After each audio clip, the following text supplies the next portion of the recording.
de Anáhuac y el mundo, un fuerte abrazo.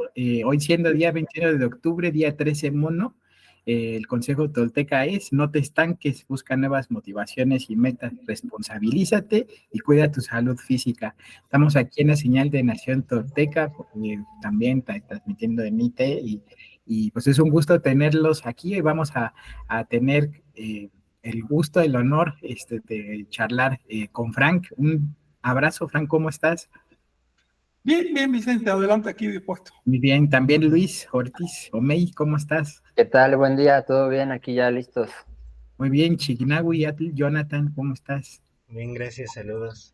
Igual, pues recuerden sus comentarios, sus preguntas, ahí estará pendiente Jonathan o Chignagui, es su nombre, y pues bueno, estamos viendo este tonal, y pues parte importante también para abordar el tema de hoy, pues esta estructura ideológica, teológica, hasta el aspecto religioso. Frank, ¿cómo era justamente, pues bueno, este planteamiento? El tema de hoy, pues como tal, pues continuación también de lo que sucedió hace 504 años, así que pues adelante, te agradecemos tu tiempo y que nos compartas tus comentarios. Me parece apropiado que hablemos un poco más del aniversario que estamos conmemorando en esta semana. Como mencionaba Omey hace un momento, en realidad no fue solo la matanza de Cholula, eso fue el primer elemento de una serie de exacciones que hicieron los cristianos y que duró varios días. De hecho, fue un momento muy complejo de la sociedad anahuaca, con movimientos políticos y militares fuertes y con un replanteamiento de la, de la situación, ¿no? Hasta la llegada de los cristianos, los anahuacas habían disfrutado de una sociedad relativamente estable. Fue una estabilidad lograda con mucho esfuerzo. No es que esa paz anahuaca que permitió miles de años de desarrollo sin una interrupción así, digamos, demasiado profunda, ¿no? Pues esa paz no se logró de manera automática, ni fue un don divino, sino que fue producto de un montón de rencillas y de ponerse de acuerdo y de ensayo y error. Por ejemplo, yo me imagino que al principio del proceso Nahuaca, como también el Tahuantinsuyo, pues como no conocían hasta dónde daba la tierra, no sabían manejarse ecológicamente, no sabían hasta qué punto, por ejemplo, marcar límites o abrir las fronteras, etc. Supongo que al principio hubo todo tipo de guerras y de cosas como en cualquier otra sociedad humana. Pero ya hacia la época olmeca se nota algo muy interesante. La época olmeca es lo mismo que en Perú se llama la época de Chavín de Huántar. Estamos hablando de hace entre 4 y 3.000 años. ¿Ves? Entre 4 y 3.000 años. Por la misma época en que estaba Egipto alcanzando su esplendor, Mesopotamia igual, que arrancaba, desplegaba la cultura en el Mediterráneo y en China. Bueno, en ese momento también se alcanzó aquí en América, en las dos civilizaciones que había acá, un estado de esplendor que no se llama clásico, porque esa palabra se reserva para algo que ocurrió milenios después. Pero la verdad fue un estado de esplendor muy clásico, muy institucional, con mucho desarrollo, con mucho de todo. Los olmecas se caracterizaron por labrar esculturas enormes y por llevar digamos, su visión del mundo a todas partes. Caminaba mucha distancia, teniendo en cuenta sobre todo que no podían hacerlo a caballo o en carreta, sino que era a pie. Abarcaron distancias enormes, similares o incluso mayores que las de las civilizaciones del viejo mundo, y esto llama la atención. Porque un pueblo no se dedica a hacer arte suntuoso, monumental, con lo caro que es ese arte y sobre todo con lo caro que era en ese momento. Por ejemplo, ahí estamos viendo una de estas cabezas. ¿Tú te imaginas labrar una piedra con lo dura que son esas piedras? Labraban piedras basálticas y otras bastante duras con otra piedra, porque en esa época todavía no tenían cinceles de acero como tenemos hoy.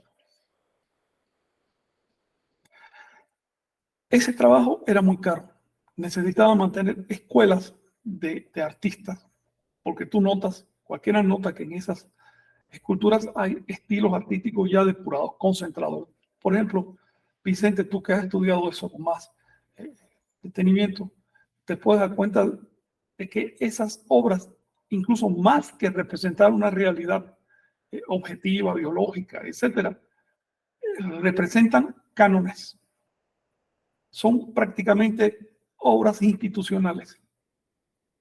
Su propósito no es reflejar la vida tal como es, sino reflejar la vida a través de un canon, a través de una norma. Por eso es tan esquemático ese arte, por eso es tan simbólico. Por ejemplo, estamos viendo en esta pieza. A ver, platiquen ustedes de esa pieza. ¿Qué tú percibes como Sí. diseñador, Vicente? Bueno, en este caso pues, es una pieza afamada en tiempos recientes porque ha sido devuelta a México y se resguarda todavía en lo que es el antiguo Palacio de Cortés, ahí en el centro de Cuernavaca, en Cuauhnáhuac, y pues bueno, es una de las piezas más representativas e importantes, en este caso de un sitio con ocupación olmeca en Chalcatzingo, Morelos, y pues bueno, le dicen el monstruo de la tierra, ¿no? Como tal, pero bueno, vemos una estructura que representa justamente esta estructura o esta visión ideológica, ¿no? Representación de la cosmovisión, en donde vemos una cruz como elemento central que representan justamente estas fauces o esta entrada al inframundo, con estos ojos y las cejas flamígeras, ¿no? Que como estas llamas o flamas que están en la parte superior de los ojos, que pues es de llamar la atención. También hay 4 brotes en las esquinas que nos refleja también esta estructura que podemos identificar en el códice Feyerabad-Mayer en su lámina 1 y también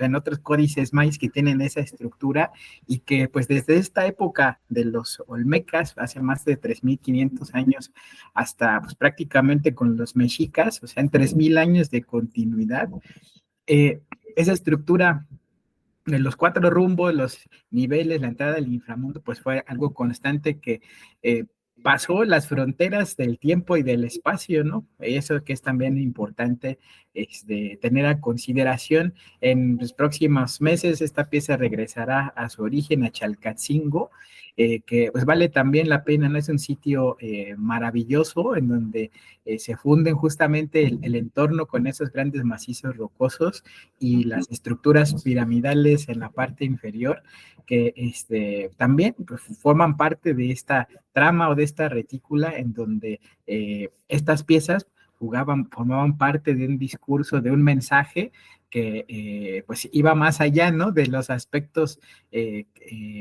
ahora sí, o académicos o históricos, sino que pues, eran parte de una integración ritual, de una integración también pues, científica, puesto que estas piezas también tenían orientaciones astronómicas, ¿no? Como pues también las ciudades y demás. Entonces es una parte de nuestro patrimonio que pues vale conocer, no nada más de Morelos, no nada más de México, ¿no? Sino es una muestra de una de las grandes civilizaciones madres del mundo, ¿no? Sí, de hecho, del origen de la civilización anahuaca. Lo que me llama la atención, lo que quiero destacar acá, es que cuando el artista se plantea, voy a representar el inframundo, en vez de recurrir a una imagen naturalista como haríamos nosotros, no sé, quizás un cráneo, un cadáver o algo así, recurre a una imagen cosmológica, que tiene además un contenido cosmogónico detrás. Ahora, quiero aclarar una cosa. Cuando hablamos aquí del inframundo, yo me refiero a una realidad a la que los anahuacas en náhuatl le llamaban Mictlán, Maya Mitnal, que significa lo siguiente. En sentido filosófico, el inframundo es el subconsciente. Es lo que es por ahí para adentro. Es el mundo interior. Ese es el inframundo. En cambio, el tipa, que quiere decir sobre la superficie, lo que se ve, lo manifiesto, es lo que es afuera, lo que nos llega por los sentidos. Esa era la polaridad básica, el sentido filosófico. Claro que la gente entendía el inframundo como un lugar literal donde se iban los muertos, a sufrir y a purgar ciertas cosas, y estaba en relación con otros sitios superiores. Algún día hablaremos de esto, donde se iban los guerreros, las mujeres muertas en el parto y así otros grupos que tenían mérito. Entonces, ellos popularmente se imaginaban una serie de estancias donde se iba el difunto después de muerto. Es decir, sobrevivía de alguna manera a su conciencia. Sin embargo, en sentido filosófico, les repito, el inframundo es nuestro lado interno, el lado de donde salen todas nuestras motivaciones, tal como la semilla sale del inframundo. Y a donde vamos, cada vez que desconectamos la atención, por ejemplo, cada noche nos vamos al inframundo. Ellos representaban el inframundo como la boca de la tierra. ¿Por qué sabemos que esa es Tlaltipa, la tierra? Porque tiene 4 árboles, 4 vegetales a los rumbos, ¿ves? A los espacios entre rumbos, de hecho, a los intervalos, formando una X. Esos son los sostenedores del cosmos. Entonces sabemos que eso es la superficie de la tierra. ¿Y por qué el inframundo es una boca en forma de cruz? Lo de boca lo entendemos porque se traga las cosas, es por ahí para adentro. Pero ¿por qué en forma de cruz? Cruz que señala los rumbos, si se fijan, el este para arriba, por cierto. ¿Por qué forma de cruz? Porque de hecho la Tierra la veían como un cuadrángulo ideal, no quiere decir que literalmente pensaran que es un cuadrángulo, ¿no? Que se oriente hacia los rumbos. Los rumbos no son solo los rumbos geográficos, físicos, sino son símbolos de otra cosa. Por eso les digo que es una escultura cosmológica, es decir, es un conjunto de símbolos que interpretan cómo es el cosmos. Si se fijan hacia el este, que es hacia arriba, están los órganos de visión, está la frente, ¿ves? Está la parte de cognición, la parte que se ilumina también, porque por ahí sale el sol. Y por supuesto la boca es una cruz porque es la intersección de los rumbos, tiene que ser una cruz, pero no una simple cruz. Es esa cruz, ese espacio negro vacío que vemos, en realidad es el área superior de una pirámide. Pero no es una simple pirámide. Vemos ahí sus gradas alrededor, es una pirámide de tantas gradas, sino que además es una pirámide que entra, porque por supuesto es el inframundo. Así que aquí está reflejada una pirámide y una antipirámide al mismo tiempo. En ese espacio ideal que es el centro de todo. Y por lo tanto, siendo el centro de todo, es ahí donde estamos nosotros, es el espacio de la conciencia. Fíjense cuánto simbolismo y cuántas formas esquemáticas de representar ese simbolismo en un simple relieve en el momento, digamos, de esplendor de la cultura olmeca. Esto significa que ya ellos habían pasado por milenios de desarrollo. Por lo tanto, el arte mesoamericano nos está diciendo que el arte olmeca nos está diciendo que antes de ello ya hubo etapas de codificación de las ideas, de desarrollo de estilos artísticos y demás. Estamos hablando de milenios de civilización. ¿Alguna cuestión que quieran plantear? También después, ¿no? Porque, bueno, ya lo vemos, por ejemplo, ahorita que veíamos esa pieza, en la lámina 1 del Códice Feyerabadi, está clarito, bueno, la cruz, pero también, como nos explicaba Mauricio Rospe, también un saludo si nos está viendo, está invertida. Entonces, bueno, está en 3D a su manera, ¿no? El estilo, eh, Anahuaca. Y bueno, también, o por ejemplo, ya en los últimos códices vemos estas montañas que en la parte de abajo tienen justamente esta boca, ¿no? Sí, Del claro. Cipatli. Esa lámina que nos dices fue dibujada 2500 años después, es decir, su piedra, y todavía recoge las mismas ideas y los mismos símbolos. Si nosotros nos vamos a cualquier parte de la historia antigua del viejo mundo, en 2500 años vamos a ver un cambio revolucionario de símbolos, e incluso una satanización de los símbolos anteriores. Y a este punto quería llegar. Fíjense que les voy a poner un ejemplo. Si tú te vas a 2500 años, digamos, antes de Cristo, a Egipto, vas a ver que el emblema de los sagrados eran los cuernos de las vacas y los toros. ¿Por qué? Porque los cuernos representan la luna representa la luz en la oscuridad, es decir, la capacidad de iluminarse, representa también la mente.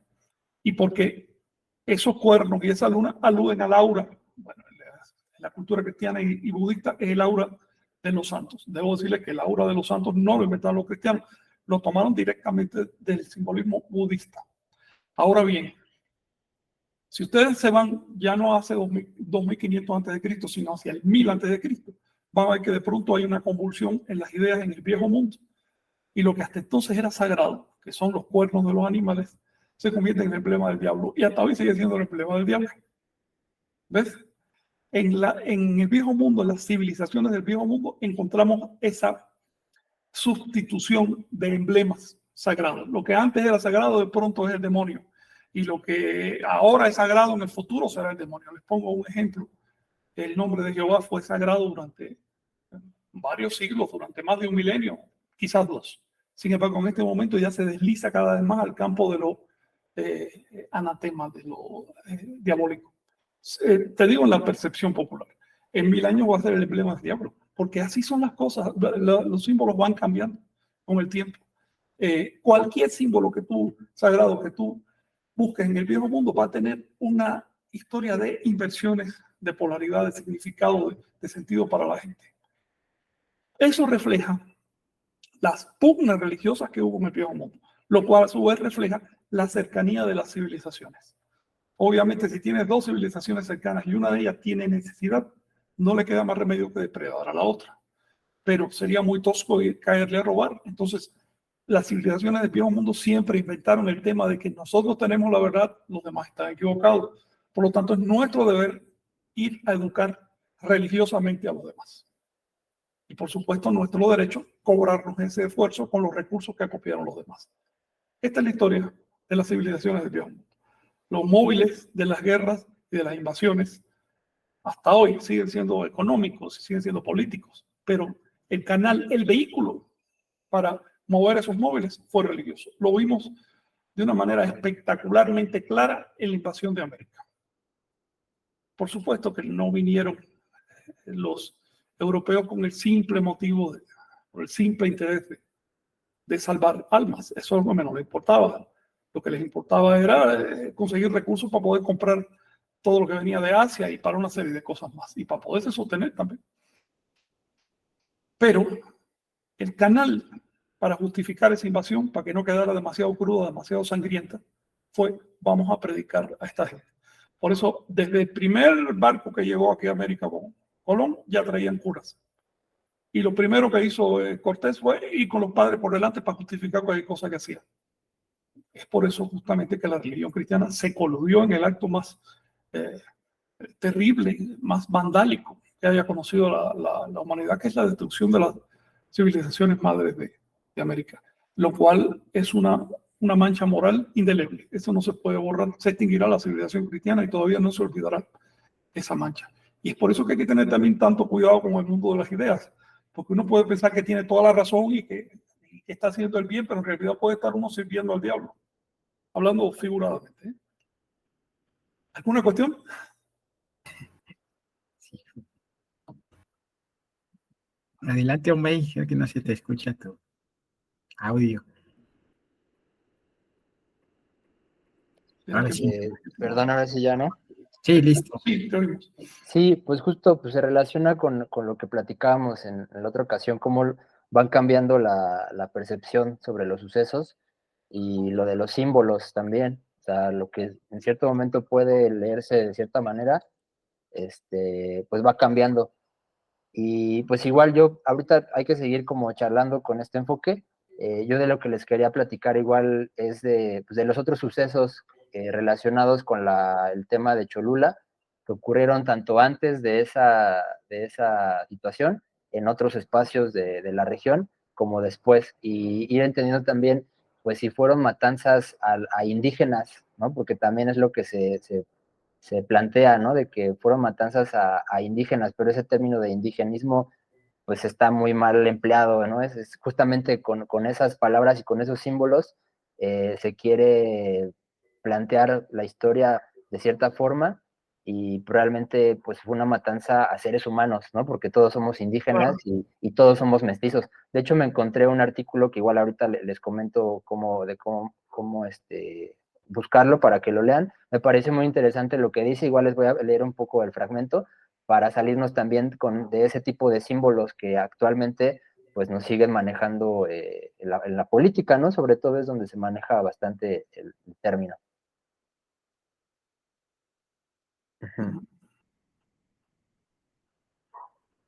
Sí, igual si quieres seguir comentándonos. Sí, bueno, les comentaba que desde el principio de la civilización olmeca se nota un, un gran esfuerzo creador y una cierta estabilidad para conseguir esas creaciones. Los olmecas no hubieran dejado huellas si hubieran estado en permanente zozobra, en guerras y demás. Y lo mismo pasa con los chavines allá en Perú. Y después vienen los zapotecas y vienen los mayas y los nahuas, los mixtecas y totonacas, huastecas, etcétera, que fueron, digamos, no que fueran grupos completamente diferentes que llegaron, no es así. Fueron como sectarizaciones de la misma idea básica. Desde el principio de la civilización olmeca se notan ciertos símbolos que se mantienen hasta el final. Aquí los compañeros mostraron uno de ellos. Otro símbolo es, por ejemplo, el tema del dios niño. Quiero decirles que lo vimos en la imagen anterior. Quiero decirles que las civilizaciones tienen ideas peculiares de la divinidad y generalmente las asocian a asuntos familiares, excepto, por ejemplo, los musulmanes que no quieren que se relacione lo divino con temas biológicos y tienen toda su razón también, ¿no? Pero, por ejemplo, los cristianos le llaman sin problema ninguno a sus dioses, padre, madre, hijo. Los hindúes también. Y así, ¿no? Hasta el mismo Jesús, cuando hablaba del estado de conciencia de Nahual, le llamaba padre, porque es un estado generador. Pues bien, Mesoamérica fue una, junto con los cristianos y con los hindúes, fue una de las tres civilizaciones de la Tierra que simbolizó a lo divino a través de un niño. Y eso se ve desde la época olmeca. Ese es el mismo niño Topilzi que pasó tantas pruebas y que lo querían matar y todo. Una historia muy similar a la de Jesús con Herodes o la de Krishna con Kamsa, etc. ¿no? Esta, digamos, estilización de lo divino a un niño nos está diciendo que lo divino es lo potencial, es potencial de desarrollo, tal como un niño es potencial de desarrollo. Ese niño que ven ahí en esa escultura representa también la semilla, no solo la semilla física de maíz o de cualquier otra planta, sino la semilla en el sentido de la energía potencial para hacer cosas. Y la semilla tiene que ir al subterráneo, tiene que ir a lo profundo para poder crecer después. Es decir, si nosotros queremos sacar, actualizar esos potenciales que tenemos por nacimiento, tenemos que ir adentro de nosotros mismos. Bueno, esa idea que ya está presente entre los olmecas se mantiene durante todo el periodo de Anahuaca hasta que lleguen los cristianos y la rompen y la sustituyen por otra idea similar, porque finalmente la idea del niño cristiano es, del niño Dios es similar. ¿A dónde voy? Que encontramos entonces una continuidad en la civilización de Anáhuac que nos permite estudiar los procesos sociales con mucha profundidad. Anáhuac y Tahuantinsuyo son laboratorios sociales. En el viejo mundo es más difícil porque, digamos, los egipcios también son un laboratorio social, pero enseguida empezaron a recibir influencia de otras civilizaciones vecinas que la depredaron, y así con todos los demás, ¿no? Pero cuando tú encuentras una civilización aislada, ves los pasos, cómo se van formando las instituciones, cómo se asimilan por el pueblo, y ves ciertas soluciones sociales. Por supuesto que en 4.000 años de duración de la civilización anahuaca, hubo tensiones, hubo problemas, pero lo solucionaron de manera simbólica. Es decir, canalizando las tensiones sociales a través de instituciones y símbolos. Por ejemplo, el calendario. Ustedes saben que tenía ciclos a largo plazo. Así como cada año cuando subían las playas, después la gente ofrendaba, aunque sea un rosario roto, una banderita, un libro viejo, a las llamas como emblema de desapego. Bueno, a los 52 años se hacía una ofrenda mucho mayor. Ustedes saben muy bien que hasta enterraban los templos y volvían a hacer uno encima. Y por eso es que todavía se conservan tantos vestigios del templo de Managua, porque luego hay hasta 7 y 8 capas del templo uno encima de otro. Enterraban con todo, como ofrenda. Eso cada 52 años. Cada 520 años enterraban ciudades enteras y se trasladaban. Eso ha dado origen al mito de que ¿para dónde se fueron los mayas? ¿Para dónde se fueron los olmecas? Simplemente cerraron esa ciudad, concluyó su ciclo y construyeron otra en otro lugar. Si uno comprende el mecanismo de los ciclos, uno sabe dónde buscar esos momentos de borrón y cuenta nueva de la sociedad. Pues bien, ese simbolismo de cambio y trascendencia, permitía canalizar las tensiones sociales. ¿Ven? Antes de llegar a una ruptura fuerte. Les pongo otro ejemplo. Digamos, había rencillas entre dos pueblos porque tenían querían tener acceso al mismo río, a la misma mina o a la misma tierra. Bueno, los sacerdotes les explicaban cómo están los ciclos del calendario. Decían, miren, el ciclo para hacer la guerra es dentro de tantos años. De aquí a allá trabajaban para ver si se arreglaba la rencilla. ¿Ves? Y la gente estaba dispuesta a esperar por el prestigio de la cosmología y de esa manera minimizaban los roces sociales. Esto fue una necesidad imperativa en las civilizaciones de América, porque como estaban aisladas, si no hubieran descubierto este recurso, el recurso de canalizar las tensiones sociales a través del símbolo y la institución, si no lo hubieran descubierto, hubieran desaparecido rápidamente. Una de las cosas que podemos aprender de Anáhuac es justamente eso, la coherencia de los símbolos e instituciones. Eso es la Toltecayo. La Toltecayo no es un montón de descubrimientos arqueológicos ni nada de eso, son solo elementos que nutren la Toltecayo.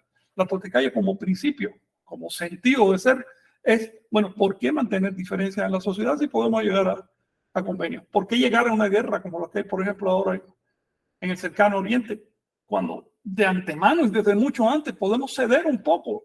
Sí, claro que si yo tengo un Dios absoluto y todo lo demás son mentiras, y el otro también tiene un Dios absoluto y todo lo demás son mentiras, eso va a provocar una guerra, tarde o temprano. Estamos viviendo en la estela de las religiones del viejo mundo una situación de zozobra debido a la intolerancia. La intolerancia en el fondo es miedo del vecino, miedo de que el vecino te deprede. En Anáhuac los problemas se canalizaron de otra manera y por eso durante milenios de desarrollo de la civilización encontramos una sola religión, no una sustitución de religiones tal como pasó en otras partes. Esto es algo que podemos aprender. Es más, es algo que tenemos que aprender, sea con el ejemplo de Anáhuac o sin ese ejemplo. Si no aprendemos, ahora que somos una civilización global y que vivimos en un planeta unificado, que no tenemos para dónde escapar, si no aprendemos a llegar a consensos, si no aprendemos a sintonizar, a armonizar los símbolos religiosos, las instituciones, bueno, llegará el momento en que alguien apriete el botón equivocado y haya una conflagración global, ¿comprende? Es decir, esto es uno de los temas que hacen útiles este estudio de la Anáhuac. Sí, Frankie, pues es una invitación, ¿no? En este caso a conocer, ¿no? En este caso, como decíamos, nuestros tonales, ¿no? Con esta página tonálica, a conocer la experiencia del Quinam, a conocer justamente la experiencia del ensueño, a identificar ahora sí nuestro patrimonio en los templos, en las zonas arqueológicas, en los museos, en los códices, ¿no? Como con la FAMSI, en esta fundación que nos lo brinda y comparte, pero pues también, sobre todo, ¿no? Con este actuar en beneficio, o sea, que es la Toltecayot, ahorita que nos decías, ¿no? En ese sentido, pues es todo aquello que ayude a mejorar las condiciones, Toltecayot es evolución, ¿no? En este sentido, así que pues tenemos que procurar hacer lo mismo y pues hacer esta guerra florida, ¿no? Y no es ir ahí descabezando gente ni cautivos, ¿no? O sea, es esa guerra interna contra nuestros vicios, nuestros temores, nuestras inseguridades, ante nuestros apegos, nuestras conductas para pues ser mejores, ¿no? Eso es lo importante y que pues haya en ese sentido pues una aportación de nosotros con nuestras habilidades o con nuestro intento para mejorar las condiciones de nuestra vida y de nuestro paso pues breve por este Tlaltípac, ¿no? Pero sobre todo en la invitación, o sea, sí, estamos aquí en el Tlaltípac, pero ¿qué va a quedar de nosotros? ¿No? ¿Qué es lo que realmente va a darnos esa posibilidad de trascender? Pues son nuestras acciones, nuestras obras, ¿no? Entonces, nuestro ser real es aquello que trasciende en forma de obras. Esa es la visión tolteca, no en forma de supervivencia de ego, y menos de pellejo físico, sino de obras. Oye, esta, digamos, presentación de lo que es la toltequidad como un sistema de, digamos, de buenas relaciones sociales que permite el desarrollo social sin conflicto interno, nos muestra qué fue lo que realmente pasó en 1519, cuando chocaron los toltecas con los cristianos. Los toltecas desarmados y enjollados y haciendo una ceremonia, y los cristianos sumamente armados en un lugar ajeno y con el ánimo de predicarle a los hermanos para salvarlos. Luis, ¿encontraste lo que nos ibas a leer? Sí, pues mira, lo que les quería compartir, sí, como que se sale un poco de la temática que estamos hablando, pero bueno, creo que ya se dio como una explicación general. Eh, Déjame pongo los audífonos. Y justo mencionar, vamos, yo sigo con la idea de lo de Cholula, ¿no? Que justamente no es un evento aislado, pero justo hace rato comentábamos que hubo otras matanzas antes y después, pero no se pueden catalogar como en el mismo taco, ¿no? Y muchas veces ese es el error a veces con interpretar estos eventos, que se quieren meter en el mismo estado, pero no, porque en Cholula ya era una organización como tal religiosa de años. Y, por ejemplo, la matanza de Caunao fue la primera que se hizo en Cuba, en lo que hoy es Cuba, realizada por Pánfilo de Narváez en 1516. Una matanza que así llegaron, digamos, como sin previo aviso y vamos, desarticularon a la población que estaba ahí, pero no había una estructura como la de Cholula, ¿no? Entonces hay gente que la quiere meter como en el mismo saco, pero pues no es tan así, ¿no? Si estudiamos un poco más nos damos cuenta que no es así. Sin embargo, es importante mencionar pues el carácter agresivo y de violencia que se generó. También la matanza que se hizo posteriormente en la zona Inca, en Cajamarca, eh, justo por Pizarro y capturó a Atahualpa. También esa matanza se quiere como plantear como en el mismo proceso, pero pues igual no corresponde a lo mismo porque ya ahí era una cuestión más política, ¿no? Por ir a descabezar al líder político militar, exactamente. Entonces sí, creo que ese tipo de aspectos hay que tenerlos presentes y diferenciar. Y el artículo que les recomiendo que lo van a buscar así, se llama Sobre razas y el racismo, lo publica Confidencial, confidencial.digital, sobre las razas y el racismo, y el autor se llama Ricardo Zambrana Godoy, y menciona un elemento que me pareció interesante mencionar, pues que justamente que todos somos mestizos, ¿no? Y menciona pues desde el origen de la especie. Y les voy a leer como este fragmento. Dice, en síntesis, en consideración a los flujos migratorios humanos del pasado y a sus diversos mestizajes, todos y todas en algún momento hemos sido conquistadores. Todos y todas somos mestizos y mestizas. Todos y todas somos el producto de más de 200.000 años como especie, con sus 100.000 años de viajes y encuentros múltiples. Todos y todas venimos de África y hasta hace 8.000 años, todos y todas éramos negros y negras. Justamente menciona este tema del negro ándales, ese justo el que les menciono, porque la matanza se hace también con esa superioridad racial en términos de el color de piel que se traía y la religión que provenía de otro lado y que se imponía. Y entonces después con eso se lavan las culpas, porque al final pues eran pues salvajes, ¿no? Bárbaros, que no tenían pues mucho que aportarle a la humanidad y pues ni siquiera tenían alma, ¿no? Entonces con esa visión es con la que se perpetran este tipo de barbaridades, de matanzas, y hay que entender también en esa época pues la visión que se tenía, ¿no? O sea, no podemos tampoco juzgar con los criterios actuales situaciones que pasaron hace muchos años porque no vamos a entender las cosas y nos vamos a llenar de resentimiento y nos vamos a llenar de dolor y también de culpa porque al final somos origen, más bien somos el producto de ese mestizaje, de ese origen, ¿no? Entonces, más bien entender que más bien el problema está con el racismo, el problema está con el etnocentrismo, el problema está en no aceptar la diferencia y en seguir replicando como discursos que en vez de ampliar nuestro panorama, nos lo cercenan, nos lo cierran y en base a hacerle caso a fantasmas, pues se cometen muchas injusticias y muchas barbaridades. Entonces, más o menos por ahí va como la reflexión que les quería proponer. Omar, lo que dice, o más bien lo que lees, es una muestra de que el análisis hay que hacerlo con cuidado, con cuidado. Si los españoles, si los ibéricos, acuérdense que cuando llegaron aquí todavía no estaba constituida España, si los ibéricos hubieran sido un grupo estrictamente racista, no hubiera habido mestizaje biológico.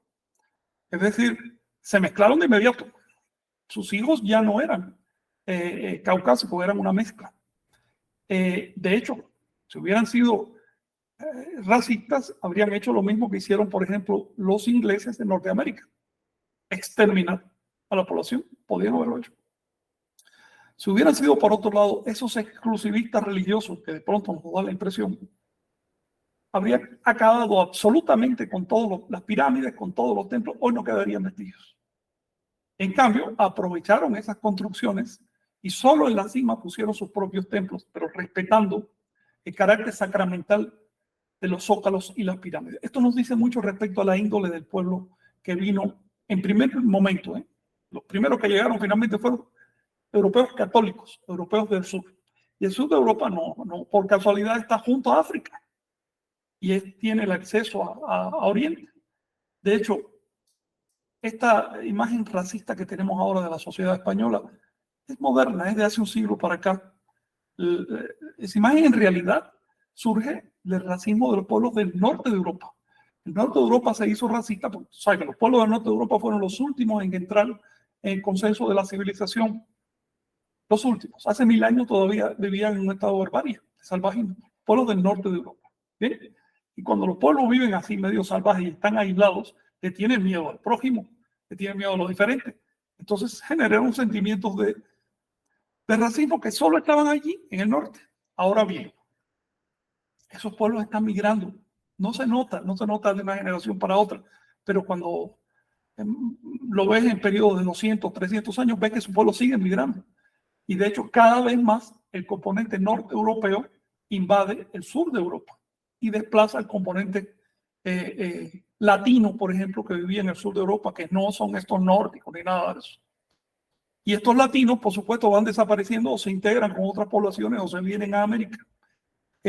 Fue una suerte que los cristianos que vinieron, en primer lugar, a las civilizaciones de América no hubieran sido racistas tajantes ni recalcitrantes, es decir, fanáticos religiosos. Destruyeron muchísimo, pero no lo destruyeron todo. Eso también hay que verlo. Es decir, cuando se hacen estos análisis tenemos que ver la dinámica y la complejidad tanto de los atacantes como de los atacados. Y para poder abstraer los factores verdaderamente determinantes de lo que ocurrió. Hubo dos factores determinantes en la invasión de América. Uno fue la necesidad de financiar el capitalismo, que estaba presionando a los estados europeos, los estaba presionando. Fíjate, capitalismo hubo desde que surgió la civilización en el mundo. Ya en la época probablemente de Gobel y Tepe, hace 12.000 años, ya había comerciantes y había usura y había todo tipo de cosas. Los egipcios, por ejemplo, ya hicieron leyes capitalistas completamente claras sobre qué porcentaje para acá, cómo tratar estas cosas y demás. Sin embargo, el capitalismo siempre fue una herramienta de los grupos comerciantes, nunca fue un sistema de gobierno. Pero en Europa, digamos que un siglo, 2 siglos antes de la invasión de América, estaba surgiendo una nueva clase social que antes no existía, la clase burguesa, que tenía cada vez más poder. Estaban primero comprando títulos porque querían emular a las clases tradicionales en el poder, ¿no? Pero después ni siquiera les importaban los títulos, les importaba el dinero. El capitalismo comienza a pasar de herramienta a sistema y eso había que financiarlo. Así que ese fue el móvil real de la invasión de América. De hecho, ni siquiera venían a América. Iban a China, se encontraron a América en medio del camino. Esa es la realidad. Y cuando se le encontraron, al principio no le hicieron mucho caso. Dijeron, caramba, esto es un obstáculo para llegar a China. Pero ya después supieron que América no era solo las islas del Caribe, sino que había civilizaciones y que las civilizaciones tenían muchos recursos. Y dijeron, ¿sabes qué? Más me vale esto que China, porque con China tengo que comerciar. Pero a estos los puedo depredar porque estos nunca han visto una civilización externa y no saben defenderse políticamente. Eso fue lo que pasó. Y por supuesto, con todos los recursos que se llevaron de acá, empezaron a financiar el proceso productivo que requirió la esclavización de África. No es casual que África se haya esclavizado cosa de 50 años después de la invasión de América. Y con esos recursos más el sudor de África se financió lo que todavía vivimos hoy en la Tierra. En otras palabras, hubo móviles muy objetivos en la invasión de América. Pero ¿cuál fue el canal? ¿Cuál fue la vía que se utilizó? Ya les expliqué. Ningún invasor decía voy a robar. aunque eso es lo que pensaban en el fondo, y eso es lo que querían en el fondo, y eso es lo que se decían entre sí, no, y hay oro allá, vamos para allá. Pero en el discurso público decían, vamos a educar a esas personas porque no creen lo mismo que nosotros. Y como no creen lo mismo que nosotros, se van para el infierno. Y sería un crimen de nuestra parte no convencerlos de que están equivocados. Si es necesario mandarlos al infierno, no hay problema, los mandamos al infierno, pero de paso los convencemos de su equivocación. Lo que te dice cuán torcido es ese pensamiento, cuán hipócrita es el pensamiento de los fanáticos religiosos. Ahora bien, ese es el mismo pensamiento que predomina hoy. Por eso la conmemoración de la matanza de Cholula no es simplemente constatar un hecho en la historia, ni siquiera es ver cómo ese hecho se fue articulando hasta llegar al presente. Es también llamar la atención sobre una invasión que está ocurriendo hoy, que es tan sangrienta como la matanza de Cholula, probablemente más. Lo que pasa es que es más sorda, más lenta, pero tú sabes cuánta gente han matado o les han quitado sus medios, su modo de supervivencia en las comunidades por la invasión de las sectas neocristianas o neoprotestantes, fundamentalistas y evangélicos. Llegan a una comunidad que malamente sobrevive y la desarticulan. Esas personas terminan mendigando en la ciudad. E incluso que mencionar las cosas como son. El capitalismo es una secta cristiana, al final de cuentas. O sea, las cosas como son. Cristianismo de segunda generación. De segunda después generación. El marxismo, después la nueva era y ahora el progresismo. El cristianismo tiene etapas, como todo. Sí, y justo en ese momento era los cristianos estamos llegando aquí a enseñarles, a traerles como a este nuevo Dios, y el mestizaje ocurre, entonces ya se separa ahí el mestizo del indígena, ¿no? Y se segrega la población, es lo mismo que tenemos hoy en día. Y hoy en día tú para sentirte indígena solamente es que tú te lo digas, que tú lo creas. Y obviamente la lengua, ahí por eso antes de estos eventos que estamos platicando, empezamos por la lengua, porque la lengua es un elemento determinante para identificar a las personas, ¿no? Porque es la institución que te permite justamente generar una cosmovisión, comunicarte y generar estructuras, pues desarrollar, ¿no? La racionalidad, pues. Pero justo hay que evidenciar que la situación no es así. Todos somos mestizos, todos somos indígenas, o sea, son palabras que sí deberíamos de analizar y que no nada más por una conveniencia política, porque hoy en día si yo digo que soy indígena, me van a dar beca. Y si me aprendo unas cuantas palabras en náhuatl y a lo mejor les enseño unas fotos de mis abuelitos en el campo o algo así, pues me van a dar la beca y me van a dar preferencia porque hay un presupuesto destinado a las poblaciones indígenas que han sido mancilladas y que las han matado, ¿no? O sea, justo también entender que la matanza de Cholula no se hizo contra los indígenas, se hizo contra seres humanos, ¿no? Ajá, y se hizo contra la Toltecayo. Y se hizo exactamente. Ese es el punto interesante. Ese es el punto, exacto. Es decir, fue algo programado, meditado, para dejar sin cabeza ideológica una civilización. Más allá de la raza de la gente, más allá de otros detalles. Era una cuestión ideológica. Y aquí entramos a nosotros hoy. Exacto. Quienes nos confunden con un grupo indigenista cometen un grave error. Nosotros no solo no somos indigenistas, sino que somos anti-indigenistas. Sí. Quienes piensan que estamos tratando de resucitar un pasado, grave error. Para nosotros el pasado es solo como el escalón de la escalera. Si no lo pisas, no puedes subir. Pero no te va a quedar el primer escalón. Nosotros somos una ideología. Representamos, sostenemos una ideología. ¿Qué ideología? La que creó la civilización del México antiguo o del Perú antiguo, si tú quieres, la variante de Perú. Es decir, sostenemos la ideología toltecayo, la ideología causa, se llama en quechua. Ahora, esa ideología tiene proposiciones concretas sobre cómo llevar la vida, sea chino, africano, caucásico, lo que tú quieras. Cómo hacer la vida, cómo desarrollar la vida. Es una ideología que propone un modo de vida.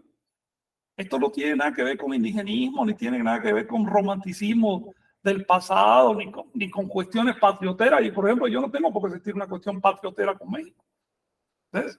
Sin embargo, vibro con la religión que se desarrolló en el México antiguo, tal como los mexicanos hoy vibran con una religión que se desarrolló en Palestina y en Roma. o como los romanos vibran con un libro sagrado que se creó en el Medio Oriente, o como los chinos adoptaron una religión surgida en la India, en el Nepal. Bueno, así de eso se trata. Las ideologías son para todos los seres humanos y se pueden expandir. Cualquiera las puede adoptar. No necesita ser de determinado país o de determinada raza para tener determinada creencia. Lo que está haciendo en este momento la antropología moderna, los historiadores, lo que está haciendo el sistema neocolonial que vivimos, es estafándole al México antiguo su dimensión ideológica. Cuando se habla de las creencias del México antiguo, se suele hablar de ritos, de supersticiones, de costumbres, de creencias. ¿Cuándo has visto que un libro de texto te habla de una enunciación abstracta, teórica, de un fragmento de teología? Ni siquiera se acepta que tenían teología. Es decir, hay en todas partes, pero no en América. Por supuesto que sigue habiendo prejuicio. Y este prejuicio ahora sí es racial. Es decir, se ha contaminado demasiado con el cambio de las ideas en Europa. Recuerda que de Europa llegaron esas ideas hace un par de siglos a Estados Unidos, de Estados Unidos llegaron acá hace un siglo, y ya empezaron a hacer, y empiezan a ser cada vez más racistas, un racismo disimulado, camuflado, no se explicita el racismo, por supuesto, por eso es peor, porque es difícil de detectar. Pero la cuestión es muy clara. Si tú encuentras un altar de cráneos en Francia, eso es evidencia de honras fúnebres a guerreros o a la población. Pero si tú encuentras el mismo altar en México, eso es evidencia de sacrificio humano y canibalismo, aunque no encuentres la menor evidencia de que sacrificaran a nadie o se lo comieran. Si tú encuentras que en un monumento X, por ejemplo, en un santuario en el Cerro de la Estrella, en concreto, ahí ves evidencia de hogueras y no encuentras huesos humanos, ¿qué significa eso? Que sacrificaban a las personas al lado del santuario y no los ponían. Así de imbécil, así de prejuiciada es la pseudo investigación que se está haciendo ahora. Lo peor es que cuando un estudiante quiere salirse de ese esquema y empieza a pensar con cabeza propia, no lo aprueba, no le permite promover. Por supuesto, el sistema educativo y el sistema investigativo que hay en la actualidad sobre los pueblos del México antiguo y del Perú antiguo es religión. Es solo el sistema educativo creado por las instituciones religiosas cristianas. O si no, dígame, ¿cómo surgieron las academias modernas? ¿En qué medio, en qué nicho social surgieron? ¿Qué creían las personas que las fundamentaron? ¿En qué se basan los principios que tienen? Y les dije una cosa, no solo es que el cristianismo, digamos, viniera a sustituir las ideas de América. El cristianismo ha evolucionado en el viejo mundo y de pronto cambia de cara, cambia hasta de ropa y la gente dice, no, ya esto es otra cosa, pero sigue teniendo las mismas bases. Cuando los grupos marxistas que se alzaron hasta hace unas décadas en América se dedicaban a asesinar nativos, estaban haciendo el mismo trabajo que hicieron los invasores. Estoy hablando específicamente de Guatemala y de Perú.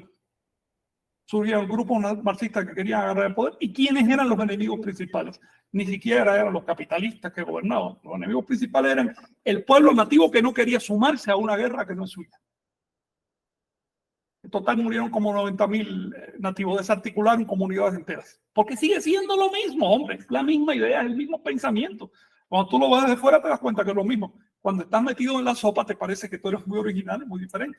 Pero yo a veces escucho estos programas de chavos de la izquierda que simplemente están repitiendo cosas creadas en el viejo mundo y les parece que son muy de acá y muy patriotas. Están repitiendo un discurso creado en otra realidad y no se dan cuenta porque es un discurso anestesiante.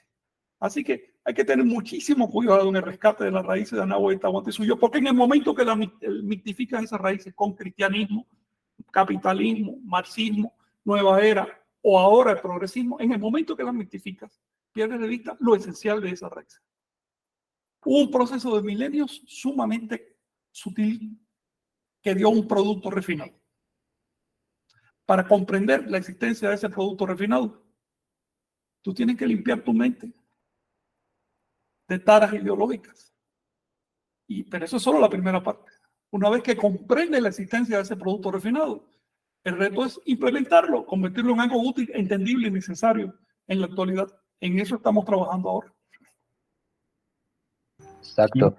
Muy bien, Frank. Chignawi, ¿tienes allá algunas preguntas o comentarios? ¿Qué opinas tú ahora que has, pues ya visto estos puntos de vista? Por favor. Venga. Y bueno, vamos a saludar a Martín Vázquez, Araceli Cano, Leti Beltrán, Dani Palacios, desde ya en Cancún, Adriana Ortega desde Tlaxcala, Ismael Plata, Alejandro R. Díaz desde Las Margaritas, Chiapas, Esther, Noemí, Gaby Ayón desde Argentina, eh, eh, a ver, aquí se me iba César Rosas también, un saludo. Leti Gómez, saludos. La tontaquidad es una opción para estos momentos. Agradezco que se esté dando a conocer estos conocimientos en estos tiempos áridos donde todas las instituciones están cayendo por el propio peso de sus mentiras. Qué bueno que no son un grupo de indigenistas más porque resultan también fanáticos estos grupos. Y bueno, pues así en las redes toca ver justamente estos dos polos, ¿no?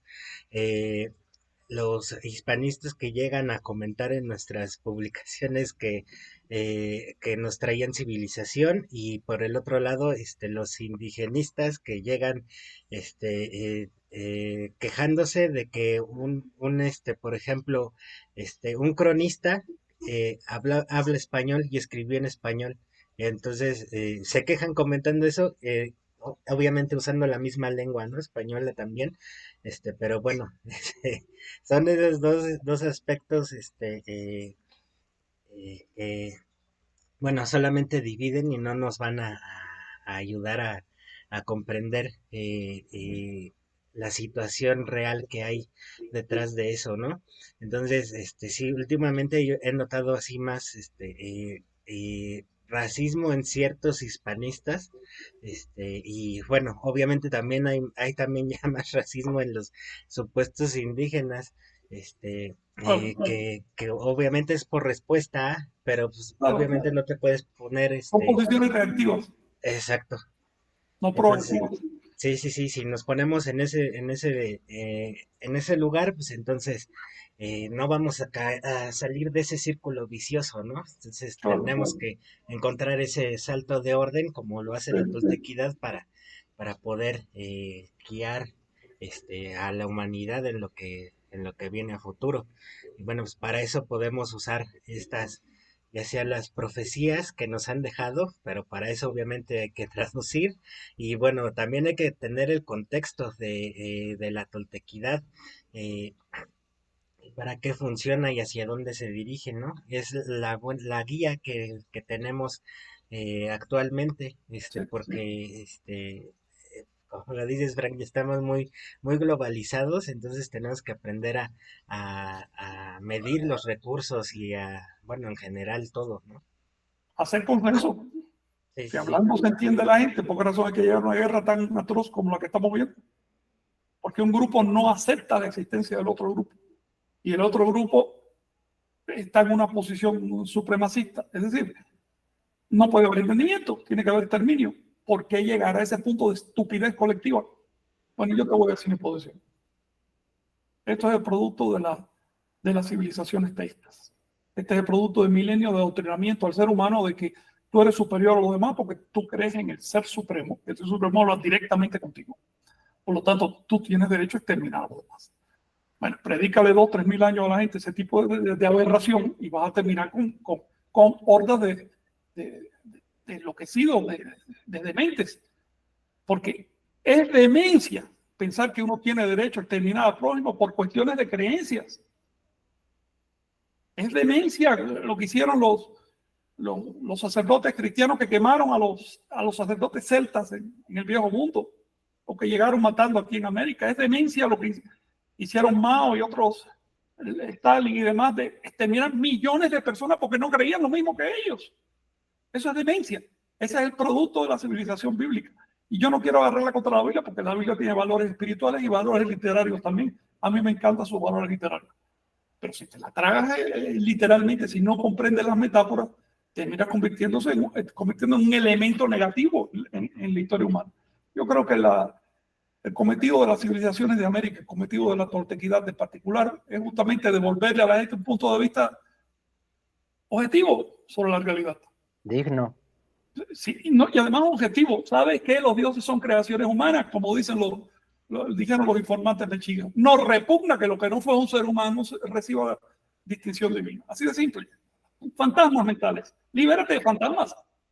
Sé libre, es lo que decía Jesús también. Muerto por orden de un fantasma, por cierto.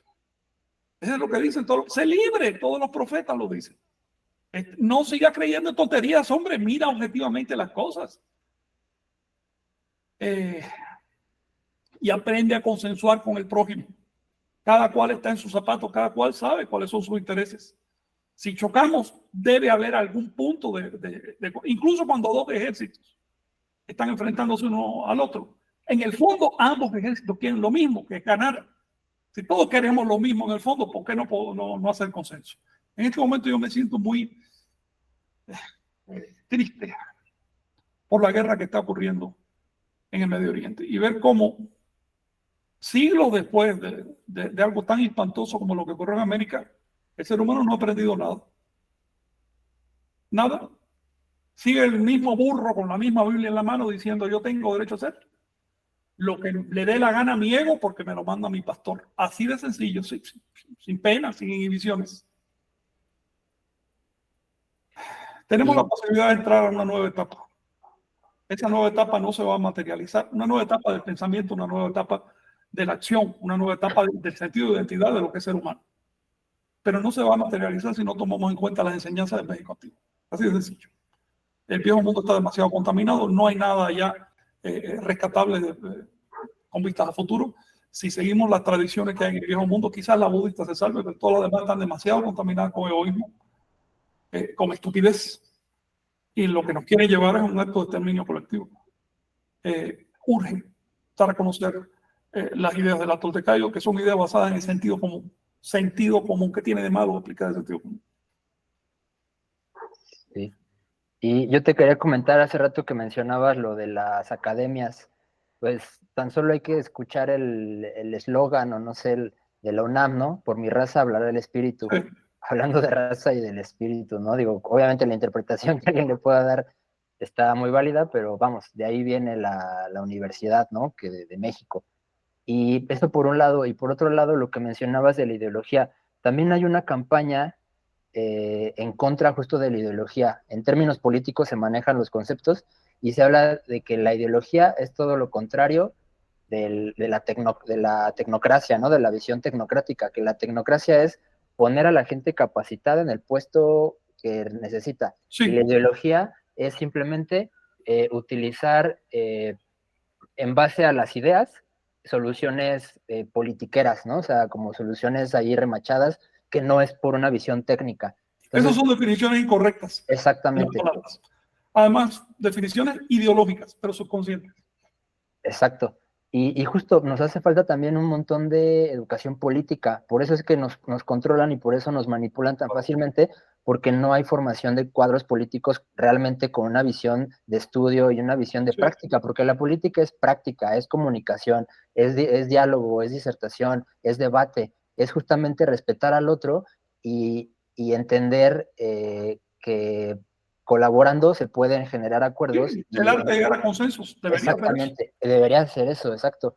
Entonces, yo creo que por ahí proviene también mucho de los problemas que tenemos hoy en día, y la Toltecayo es un buen marco de referencia para espejearnos y aprender cosas y tenerla como recurso, como pretexto para poder dialogar y para poder analizar temas complicados a veces de entender. Hay un tema de fondo, Omey, en los problemas que padece ahora Latinoamérica en particular. Voy a restringirme a esta zona, que es de identidad. Y es un tema que surge justamente cuando masacraron al sacerdocio de Cholula. La civilización mesoamericana era ingenua, precisamente por su aislamiento. No previó cosas que podían ocurrir. Y la ideología de esa civilización, es decir, las ideas articuladas, el conjunto de ideas orgánicas que tenía sobre sí mismo y sobre cómo se deben hacer las cosas, qué creer, cómo llevar la creencia a la práctica, ese conjunto de ideas estaban en manos de una clase sacerdotal. La gente estaba muy adaptada simplemente a seguir lo que decían los sacerdotes, sin necesidad de entender Más esto se debe en gran parte a que no había sectas, no había religiones, era la misma religión. Por lo tanto, todo el mundo estaba tácitamente de acuerdo. Eso hizo que bajara la guardia. Cuando se descabezó la organización teocrática tolteca, es decir, la Toltecayo, como estructura organizativa, cuando se descabezó con la matanza de Cholula, la gente se quedó sin liderazgo ideológico. Además, ten en cuenta que un par de años después empezaron las quemas de bibliotecas. La gente se quedó sin libros. Es más, la gente se quedó sin saber leer, ni escribir, ni contar. Durante un siglo todavía algunos intelectuales trataron de mantener la antorcha, pero perseguidos o escondidos. Y sus libros no se publicaban, se quedaban como manuscritos ahí arrumbados. Es decir, la gente perdió aquello que le daba lustre, que le daba orgullo identitativo. Perdió sentido de identidad. Y por supuesto empezaron a adoptar ideas foráneas, porque una persona sin sentido de identidad propio adopta lo que le digan, lo que venga adelante. Todavía seguimos padeciendo esa enorme carencia de sentido de identidad. Se sigue padeciendo, pero de una manera terrible. No solo las masas, sobre todo los políticos. Porque en mi experiencia he encontrado un montón de gente, de las humildes, del pueblo, un montón de gente que tiene ya un cierto despertar y que dice, oye, yo quiero recuperar mi identidad. Pero son muy pocos los políticos que están en ese plan. Lo notas en esto. Vete ahora mismo al Zócalo de la Ciudad de México y vas a encontrar cientos de personas allí, de las más humildes, que saben cómo se llama su país, por qué se llama su país, por lo menos tienen una noción de historia, o por lo menos desean conocer. Ahora búscate en las esferas más encumbradas de la política. ¿Qué político te podría traducir el nombre de México? Búscame uno. Es decir, empieza a haber un divorcio en la sociedad, en toda América, no solo se da en México, entre sus representantes y los representados. Y este divorcio es parte también de la dinámica, de la evolución de la identidad. Tenemos que entender cómo se erosionó la identidad para poder recuperarla. Y también entender que la identidad, Omey, es una cuestión de elección. Nadie nace con determinada identidad. No nacemos con identidad, nacemos con animales, punto. No tenemos ni siquiera nombre cuando nacemos. Nosotros elegimos aquellos temas, aquellos motivos, aquellos símbolos que nos dan determinada identidad. Somos libres para elegir la identidad que nos dé la gana. No porque nazca en un medio católico, tú tienes que ser católico. Tú puedes meterte taoísta si te da la gana. Si escoges esa identidad, o crear una identidad propia. ¿Ves? Cuando hablamos de identidad anahuaca, hablamos de lo mejor que produjo la historia de Anáhuac. Y no solo lo que produjo en el pasado, sino lo que siguió produciendo y lo que producirá en el futuro. La historia como un todo, no solo como su aspecto pasado. Es decir, la identidad se basa en las raíces. Las raíces son la parte más viva, más vital de un árbol. En el momento que esa parte de esta muerte se pudre, ya eso no funciona como raíz, no es raíz. No queremos entonces rescatar aquellas cosas que no funcionaron. No queremos rescatar la ingenuidad política, no queremos rescatar los conflictos que pudo haber en aquella sociedad. Queremos rescatar lo que sirve, lo útil, lo que va para el futuro. De eso se trata el movimiento tolteca, de eso se trata la identidad anahuaca. Sí, bueno, ahorita en esta imagen que da mucho la atención, ¿no? De justamente la imposición o la comunicación a partir de, pues, la cosmovisión, ¿no? En estos 3 niveles, ¿no? Como dice el invasor que era, con los sacrificios, con esta leyenda negra, y después como la Academia Oficial y el INAH, que el gobierno quiere que sea ruinas, ¿no? Nada más ahí, ruinas, caníbales y sacrificadores. ¿Sí? Esa es la realidad del pasado. Sí, y cómo era, ¿no? O sea, ese museo que está ahí en Honduras, ¿no? En Copán, pues es extraordinario porque pues nos muestra un templo en su esplendor, no en ruinas, no ahora sí en obra negra, sino pues nos da una idea de cómo este es un pequeño templo, ¿no? Que es imponente, de tamaño de una casa de 3 pisos convencional, pero, o sea, imagínense, ¿no? En ese sentido, realmente, como nos decía Frank, en ese sentido, ¿no? Tenemos una serie o sea, es una guerra, ¿no? Una serie de información, y pues tenemos que pues ahora sí informarnos y pues tenemos que justamente pues compartir, ¿no? En este sentido, pues la información que nos puede ayudar a recabar, a recuperar justamente pues esa idea que se perdió, ya sea por las quemas de la Inquisición, que también es parte que estos hispanistas quieren negar y quieren borrar y ocultar como si no, nada hubiera pasado de eso. Y pues también por el sentido de la pandemia, ¿no? Ahorita nos tocó una pandemia muy fuerte, más de 350,000 muertos en México, se estima que unos 70 millones en todo el mundo, aunque pues claro, esos números pues no tendremos idea, pero en el Anáhuac, pues hace 500 años, pues la pandemia de viruela pues se llevó una gran cantidad de gente, ¿no? Que Como el también... 90% se calcula. Y Eso, todavía ahora se está estableciendo cuántos había, ¿eh? En México se habla de 40 millones, cosas así, igual en Perú. sí, sí, es algo que, o sea, es abrumador, ¿no? Y que pues lo que nos pasó, y todavía ahora sí sufrimos sus efectos, pues o sea, que nos mantuvo en el encierro y pues cambió todo. O sea, fue una cosita de nada a comparación de lo que pasó hace 500 años y asombrosamente a mí también, me deja con la boca abierta, pues lo que pasó, pues hace como 1000 años, bueno, con la caída de Tula, ¿no, Frank? Que es también un pasaje que de plano ese sí está prácticamente pues velado, está oculto, ¿no? Y que es increíble, ¿no? Porque pareciera que la devastación fue la caída de Tenochtitlan, pero pues también eso fue algo mínimo, ¿no? Comparación de lo que sucedió atrás, ¿no? Sí.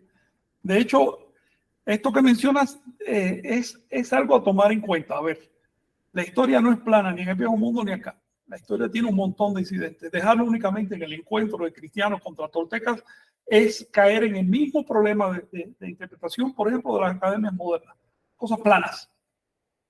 Todos los antepasados eran prehispánicos, ideológicamente era una cosa muy plana, muy amorfa, solo seguían ciertos ritos y ciertas costumbres, sin profundidad. Y por otro lado, también en la posición de los indigenistas.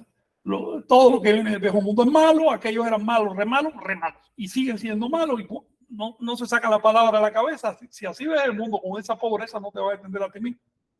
Lo que tú mencionas es un hecho. La mayor, digamos, la mayor matanza por causa de guerra que hubo en Anáhuac no fue protagonizada por los cristianos. Ocurrió en la época de los toltecas. El inventario de muertos se dice que llegó a 5.200.000 personas. Y eso para guerras es muchísimo, sobre todo por una civilización como aquella. Y fue por, digamos, reordenamiento que hubo en esa civilización y presiones que hubo del exterior y una microglaciación incluso que ocurrió. Todo se complicó a fines de los siglos 8, 9 y 10 de nuestra era. De manera que no tenemos que pensar en términos absolutos en lo que respecta a la historia. En lo que respecta a las ideas religiosas, ya la cosa es un poquito más absoluta, porque definitivamente hubo una continuidad religiosa en el Anáhuac sin muchos altibajos, y de pronto hubo un viraje tremendo. Y en este momento está ocurriendo otro viraje, eso también hay que tenerlo en cuenta. En el futuro van a mirar para atrás y nos van a ver a nosotros, nos van a ver en esta época, y van a ver lo mismo que nosotros vemos en el momento de la invasión de Anáhuac. Unas cuantas personas que se dieron cuenta y grandes masas que no se daban cuenta de lo que estaba pasando. Quienes se dieron cuenta de lo que ocurría, como Paco Tenamastri, Francisco Tenamastri y otros próceres, bueno, inmediatamente se deshicieron de las ideas cristianas, incluso crearon una práctica que se llamaba la exsacramentación. ¿Saben esa historia? Los exsacramentos, que eran para borrarle el bautismo a la gente, le lavaba la cabeza y decía, ya te limpiaste de esa mancha del bautismo cristiano, vuelves a ser tolteca, en fin. Crearon una serie de instituciones de carácter ideológico, de carácter ritual y simbólico para que la gente entendiera lo que estaba pasando. Pero las clases gobernantes tradicionales, la familia Montezuma, la familia de los Tutulxú, etcétera, ¿qué hicieron? Aceptaron títulos nobiliarios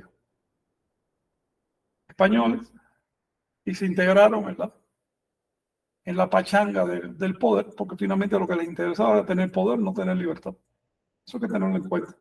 Y ahora de alguna manera está ocurriendo lo mismo. No quiero señalar de manera particular a nadie, porque estas cosas por lo general la gente las sufre, las padece sin darse mucha cuenta de, pero está ocurriendo lo mismo.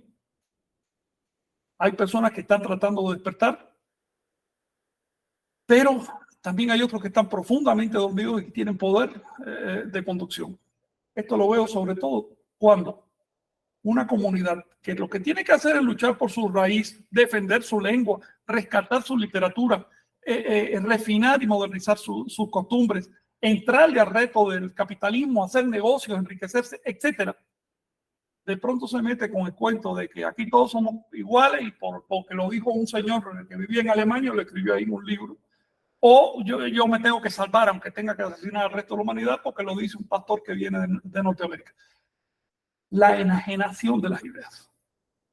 Ese es el principal problema que confrontamos hoy. Llegas a comunidades, vi a este señor Maya, me dio mucha pena ajena, que va este señor Maya a hacer una declaración en un momento que todo el país lo estaba viendo y dice, porque nosotros los mayas somos marxistas. ¿De qué estás hablando, señor? Por lo menos léete, Capital, que habla mal de ti. Por lo menos léelo. Mínimo conoce a aquellos con los que te quieren mimetizar. Cuando los auténticos documentos de los mayas están ahí pudriéndose, los están robando y los tenemos que traducir a otras personas porque no se han animado a hacerlo. Hay que decir la verdad. Es el único modo de trascender los problemas. Si no enfrentas el problema, no lo vas a trascender. Lo mismo le digo a los compañeros, para mí son compañeros de la hispanidad. Son personas que desean encontrar su raíz. Pero si no se atreven a enfrentar sus verdades históricas dolorosas y feas, no las van a trascender. En cosa de 50, 100 años va a haber suficiente claridad como para entender los problemas actuales de la península ibérica por causa de su incapacidad de aceptar los hechos. Tú lo viste, Vicente, cuando fuiste al archivo de Sevilla. Viste como académicos, personas con doctorados que se han pasado la vida estudiando, que supuestamente deberían saber, son víctimas de la ignorancia y del prejuicio. Sí, realmente pues asombra, ¿no? Y que en los mismos textos, ¿no? Que describen la creación de ese archivo y de qué es lo que contiene, pues viene la indicación de que pues esa es la visión hispanista, ¿no? Que esa es la selección de documentos para ahora sí mantener su verdad histórica, ¿no? Y de ahora sí hacer del conocimiento a la humanidad que trajeron la luz y el conocimiento y que pararon a esta horda de salvajes, ¿no? Diciendo que pues también, ¿no? Hay dentro de sus archivos, en esa más de 100 kilómetros de estanterías, hay también el trabajo de investigadores, historiadores, que pues también, a pesar de estar ahí en esa selección parcial, dejaron también testimonio desde el mismo nombre que tenía este país antes Sí, de hay ser. mucha luz, pero lo que pasa es que no se saca, no sale, no se descubre. Y cuando alguien trata de hacer un trabajo de descubrimiento de esa luz, es rechazado, marginado, opacado. No se quiere conocer la verdad. No, se Eso dice. está contaminando a las academias de allá y de acá. Sí, pues por eso están atrasadas y por eso en la crisis tan profunda en la que se encuentran, porque en vez de ahondar hacia esas instancias, justamente hay una sectarización en la cual los privilegios y también, pues ahora sí, esta ideología y toda esta casta, por así decirlo, que tiene, pues ahora sí, mucho tiempo, ¿no? Arraigada en ese entorno, pues lo que hace es preservar sus privilegios, preservar lo establecido y pues ahora sí, pues atacar y a pesar, ¿no? De las pruebas y de referencias y todo, pues no dar ahora sí su venia ni su consentimiento para salir de esas mentiras, salir de esos prejuicios, pero pues ahora sí estamos realmente, o sea, en un proceso de cambio y pues esa gente no lo va a hacer, son justamente los jóvenes, justamente la gente que no se crea lo que le cuenten, sino que experimente, que pues, tenga este espíritu tolteca, ¿no? Y no lo digo en esta orden, ¿no? En New Age, ¿no? De que te va a poseer un ente, ahí un nahual, no, o sea, en esta motivación de verificar y de ahora sí practicar para que justamente haya esta coherencia y haya pues una verificación, ¿no? O sea, no, eso yo creo que es parte importante también de este movimiento, ¿no? Ya que lo mencionas, quiero decirle a los compañeros como dato, ¿no? Para que lo tengan en cuenta, lo siguiente. Cuando llegaron los padres con la Biblia trataron, por supuesto, usaban la lengua náhuatl, tú sabes, fue la que se usó para evangelizar. Y se encontraron con un problema. ¿Cómo traducen la palabra fe? La palabra fe del español. ¿Cómo traducirla en náhuatl? ¿Cómo se dice fe en náhuatl?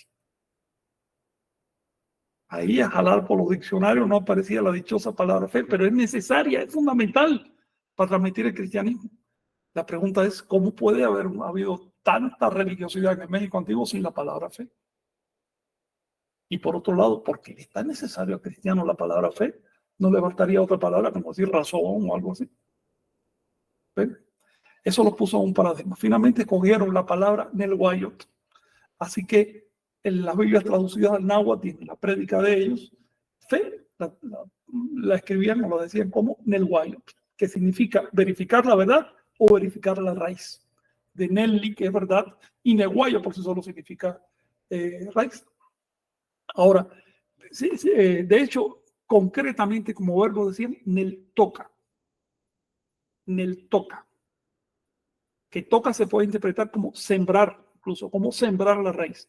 Pero también toca significa verificar o aquilatar algo, apreciar algo o tocar algo. En otras palabras, lo encontraron el término más parecido a fe fue verificación. Yo me imagino que eso al principio creó muchos equívocos, porque cuando el padre hablaba de tener fe, el otro entendía, verifica lo que te estoy diciendo. Imagina qué clase de problemas se pudieran haber armado. Pero es que no había una palabra para decir credulidad. Era una cosa tan tonta que ni siquiera tiene palabra. En otras palabras, para entender la idea del México antiguo, nosotros tenemos que ponernos en los zapatos de los antiguos, hablar su lengua, leer directamente las fuentes, no quedarnos con interpretaciones modernas o con interpretaciones extranjerizantes. Eso se lo pongo solo como dato del trabajo que da entrarle a esta raíz, pero de la riqueza que podemos obtener de ella. Yo por mi parte ya terminé. Muy bien, Frank, muchas gracias. Pues vamos a ir cerrando. Chignahui, si tienes algunas preguntas, comentarios para cerrar, muchas gracias.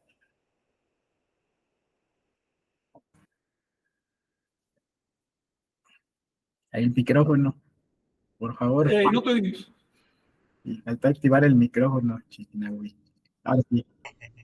Bueno, ahorita escuchándote hablar, Frank, decía esto, ¿fue después de Cholula, unos días después, o fue ahorita? Porque estoy, bueno, estos comentarios que hiciste los veo muy reflejados en la actualidad. Digamos, por ejemplo, como comentabas, ¿no? Los gobernantes teniendo, ya títulos españoles y juntándose con el nuevo poder. Y pues no sé, lo vemos ahora, por ejemplo, con estos supuestos gobernantes indígenas, ¿no? O sea que ni los conocen en comunidades pero ellos son los grandes representantes, ¿no? Y jalan Bueno, recursos del extranjero, además. exacto. Entonces, bueno, sigue pasando ahorita. Y esto por un comentario de Alejandro R. Díaz que comenta que allá en Chiapas hay muchos problemas de religiosos. Bueno, pues la invasión continúa. Está si no hacemos algo, todavía se va a extinguir lo poco que queda. Digo, como ejemplo, porque no sé, hace 10 años todavía había lacandones, ahorita ya nada más creo que queda una familia, ¿no? De lacandones nada más, si acaso. Este, o si no es que ya, bueno, y así en las comunidades en las que hemos caminado, es eh, triste ver que en cada 3 calles hay al menos dos iglesias protestantes, ¿no? Sí, estuve Entonces, viendo eso en pueblitos pequeños llenos de iglesias, pero además, si fuera una sola, tú dices, al menos están coordinados, ¿no? En sus acciones, pero son montones de iglesias y cada una dice que todas las demás son falsas. Es sí, decir, lo que está importando la gente, lo que están importando la comunidad es la descomposición del sistema cristiano capitalista. La descomposición, la podredumbre ajena es lo que se está importando. Necesitamos tomar medidas para paliar esa situación y para revertirla. sí. Sí, sí, porque ya es el punto de quiebre. Entonces tenemos que justamente eh, no queda de otra, la lucha contra la ignorancia no se acaba. Sí, Este, sí, no es, mira, la lucha es eterna. Pero claro, también hay que ser inteligente para no gastar la energía a los tontos, ¿no? sí, sí, Sino sí. para tener productos. Por eso es que, de hecho, como parte de este tema de la conmemoración de la matanza de Cholula, hay que decirle a los compañeros que estamos luchando por revertir ese problema. Necesitamos tantos toltecas como aquellos que fueron asesinados. 6.000 toltecas. Con 6.000 toltecas lo hacemos a nivel mundial. Necesitamos 6.000 1200. personas a las que fueron asesinadas en el patio del Templo Mayor de Cholula. Que levanten la antorcha de la toltequidad. Y por toltecayo y por antorcha no me refiero a vestirse de cierta manera, ni a rezar de cierta manera, ni a nada folclórico, ni a nada tradicional. Me refiero a estar atento, a estar despierto. Sí. De hecho, el patio nuestro de reunión, el patio de ritos en este momento, ni siquiera es un espacio literal, es el ensueño. Así que la marca del Tolteca ahora es aprender a soñar.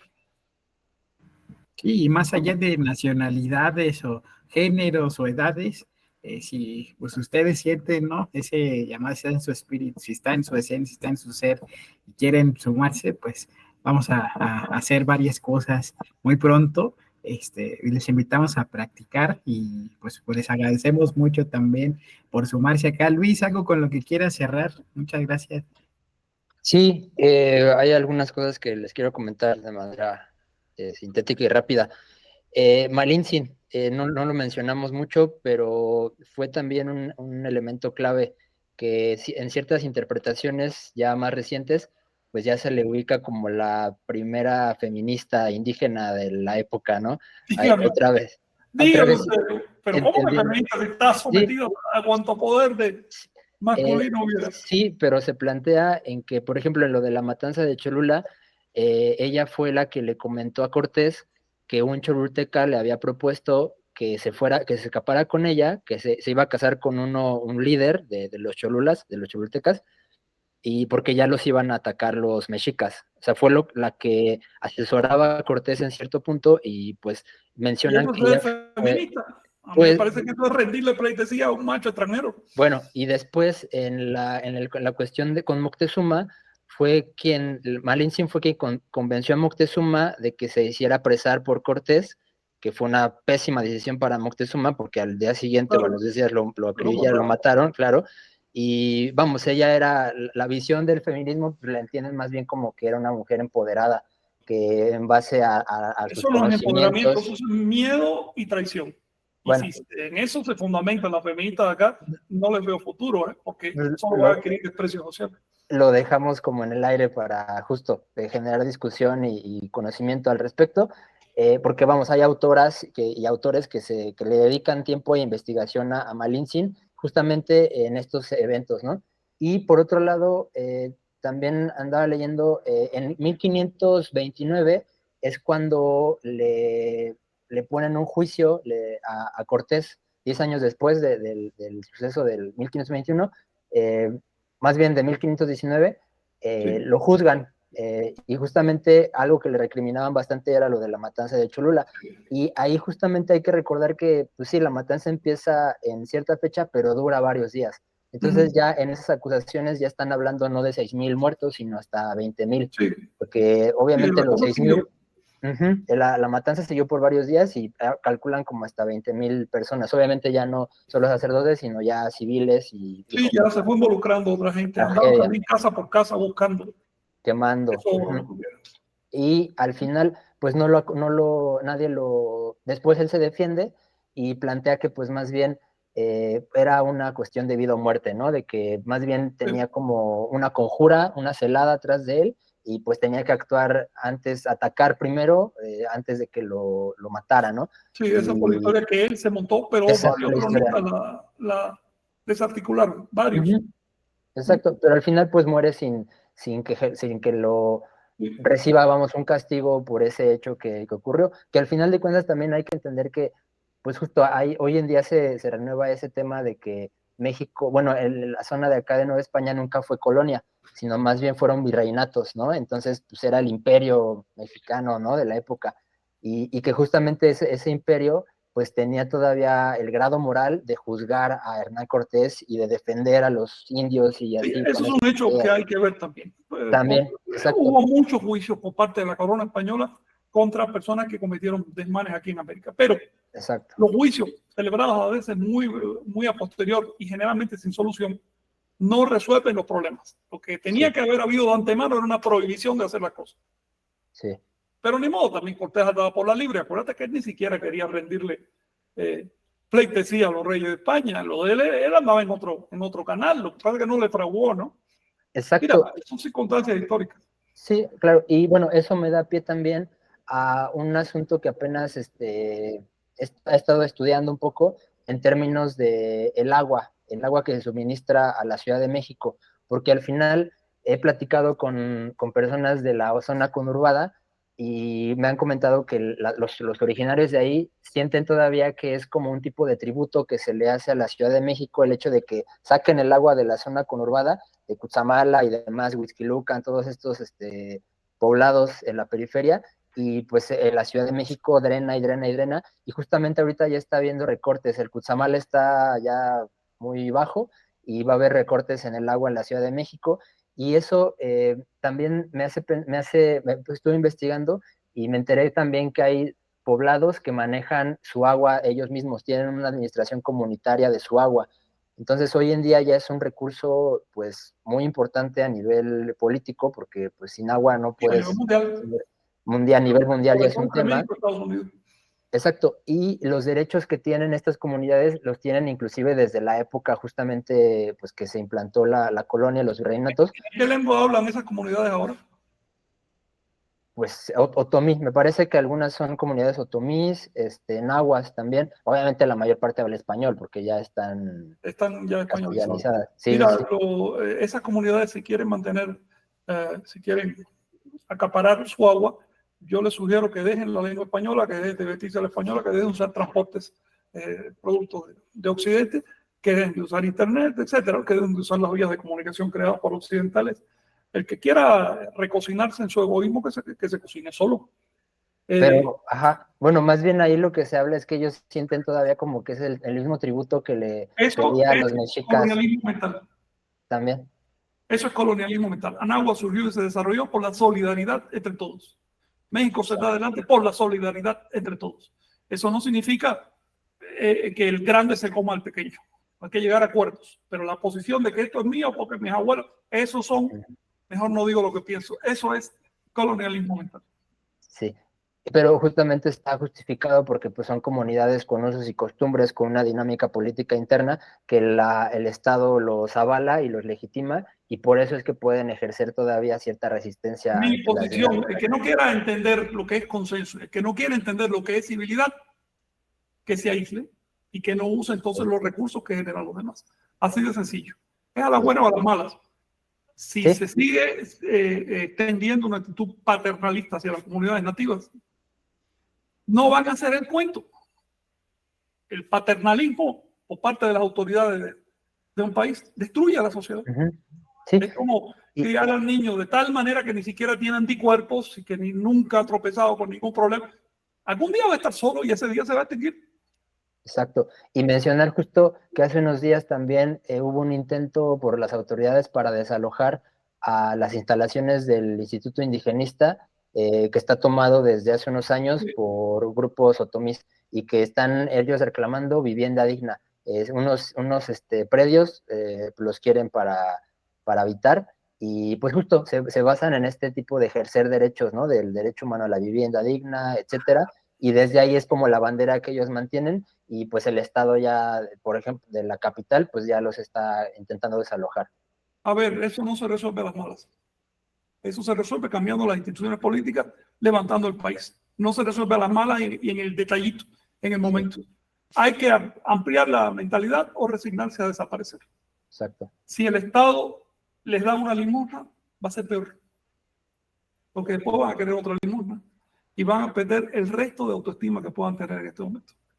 Exacto. Estas imágenes progresistas y de reivindicación social que están contaminando las comunidades son pensamientos colonizados. Bien. ¿Okay? Sí. Y bueno, por último, mencionar lo del programa para los domingos. Ahorita a mí se me está complicando un poco el día de mañana iniciar. Ahorita lo vamos a platicar a ver si cambiamos horario o cambiamos el día. Sí, después lo platicamos, pero se puede quedar o platicamos. para el otro domingo o ya nos pondremos de acuerdo. Pero Exacto. ya fuera del programa. Fuera del programa, pero justamente va a haber muchos temas interesantes, sí, como en este mismo sentido que seguimos manejando, en ese programa de corte social, sociopolítico, sí, además, religioso, que justamente por ahí les vamos a dar cauce. Así es. Yo la verdad me da pena, pero fomentar las actitudes indigenistas y la identidad indigenista, eso es acabar con lo poco que queda. Me da igual si se entiende o si no se entiende. Así, quienes estudiamos el tema lo entendemos. Aquí lo que hace falta es otra cosa y hay otras soluciones y no se permite que el pueblo las vea. ¿Ok? A ver si también hablamos de eso. Porque aquí no se trata solo del deterioro natural de la identidad. Se trata de algo implantado. Te implantan ideas para que te pases todo el tiempo de tu vida mirando en una dirección cuando tienes otro montón de direcciones que mirar. Pero bueno. Es ignorancia implantada. Justo uno de los temas que propuse es el de la agnotología, ¿no? Que es un concepto medio moderno, pues hay que como avanzar en ello. Se estudia más que nada en el término del tabaquismo, del uso del tabaco. Hay campañas de desinformación que hubo, pero se aplican a diversos... Hay tantas cosas que hacer, sí, pero ya realmente ya nos pasamos de tiempo. Sí. A ver si después platicamos y acordamos cuando arrancamos estos programas, ¿no? Oye, bueno, y para el siguiente sábado quedaron 2 comentarios aquí, uno de Daniela Palacios y de Ismael Plata, quizás por las fechas, bueno, es que también nos queda pendiente lo de la escritura de las lenguas, pero por las fechas, en el siguiente sábado, bueno, ya en 2 semanas es Día de Muertos, y como lo comentaste en este programa, Frank, llegaron dos preguntas de Daniela Palacios y de Ismael Plata. De Daniela Palacios pregunta si el inframundo era todo un universo, ¿no? Y también tenían una función de estudio para ciertas personas con intereses chamánicos. Es así, lugar de rituales, dice, pues es increíble la cantidad de espacios recreados así debajo de las pirámides o cuevas. Y Ismael Plata dice, para preguntarle si el inframundo es el lugar en donde sucede el ensueño. Entonces, por las fechas podría ser recomendable quedarlo en el ¿Cómo no? Para el siguiente sábado yo creo que ya debemos tocar tema de muertos. Y yo les propongo este tema. Los diversos niveles, porque no era solo un inframundo, tenía niveles que reflejan pues, la estructura de la conciencia. Diversos niveles del inframundo y también diversos niveles del cielo y la dinámica de todos ellos. Estamos en el medio, en determinadas circunstancias vamos abajo, después subimos. Es decir, tenían unas ideas escatológicas muy definidas, muy amplias, muy claras y muy antiguas, que reflejan el modo como está creada nuestra percepción. Entonces, si les parece, para el sábado que viene, cielos inframundos. Muy bien. Gracias, Frank. Gracias, Tomei. Gracias. Feliz fin de trecena, 13 mono. ¿Cómo no? ¿Cómo no? Gracias. Hasta luego. Hasta la próxima. Chao. Chao.